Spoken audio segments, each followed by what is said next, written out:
Good evening, folks, and welcome back to the farm. We're in the workshop here this evening, but we're about to be in the chicken house. So as you know, we're going to be heading out for a few days away here shortly, and I really need to do some cleanup in that chicken house.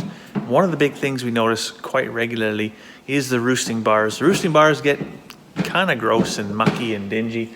And so a while back, I was actually looking for something I could attach to my reciprocating saw to act kind of as a putty knife, but like it would actually scrape away the muck and the mess. And I had this idea, so I thought I'd look into it and see if there actually was a tool on the market for that. And there was. It was called the Spider, except I didn't know it was called a Spider at that point in time. I was actually looking for a reciprocating scraper for a saw just like this. Couldn't find one. But I did find one in my local hardware store eventually. So we're gonna go ahead and get this thing rigged up on our DeWalt cordless recip saw. Now, the important thing when you do this is to make sure that your battery is removed. That's an easy thing to remember when you're talking about corded power tools. But with these cordless ones, it's quite easy to just leave the battery in, and well, if your fingers are in the wrong place, you'd probably have a pretty bad day. So just looking at the packaging on this tool here, and it says it's manufactured with semi-tough materials. I don't know what the other half of the materials are made out of. Fairy dust and hope, I guess, maybe. But the one good thing is the blade itself is resharpenable. So if for whatever reason I hit a nail or a screw or something like that, I should be able to resharpen it. Well, it's installed just like that.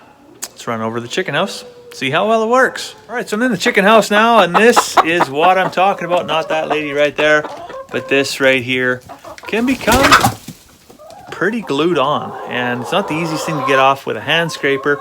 Last time I actually did use the recip saw just with a conventional saw blade, and it worked okay. And it was fairly quick, a heck of a lot quicker than hand scraping it by any means.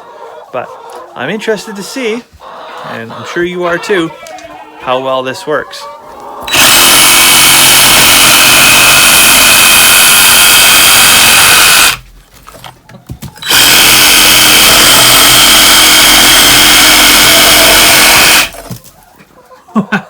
Well, I guess that answers that.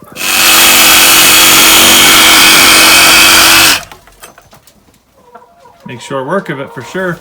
So this one here, this is the worst one. We'll see how quickly we can make this disappear here.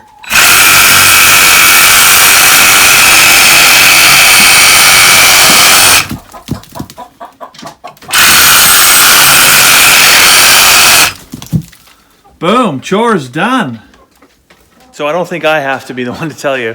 This worked amazing. I think you can see that for yourself. The next thing I gotta work on though is tweaking the door in the inside of the chicken house there.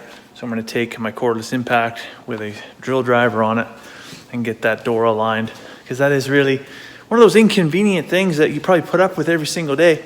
And as soon as somebody else is gonna come and do your chores, you realize you should probably fix and make life a little easier for them. So this lovely door we have here gets hung up at the bottom, right? And it's not level at all at the top.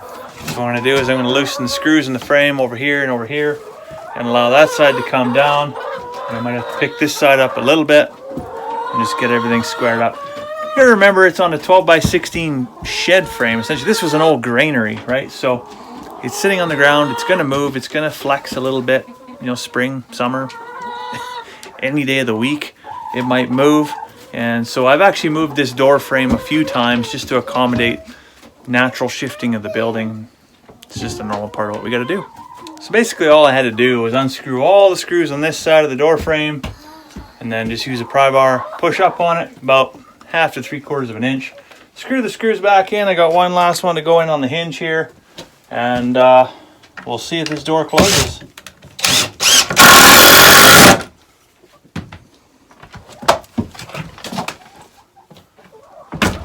Oh, look at that. That's pretty slick.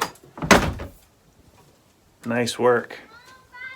Now, while we're on the subject of chicken shit, I just want to add a little bit of context to something I said yesterday at the end of the video, because I got a few people confused. They weren't really sure what I was talking about. I said that bees don't waste their time explaining to flies why honey tastes better than shit. Now, This is really about you do you and I'll do me, and I'm going to chase my dreams, and you can live within your own self-doubt, and that's fine.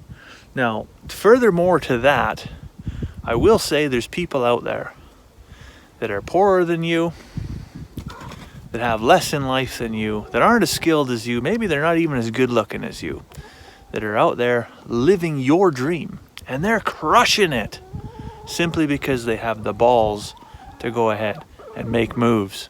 So God hates a coward.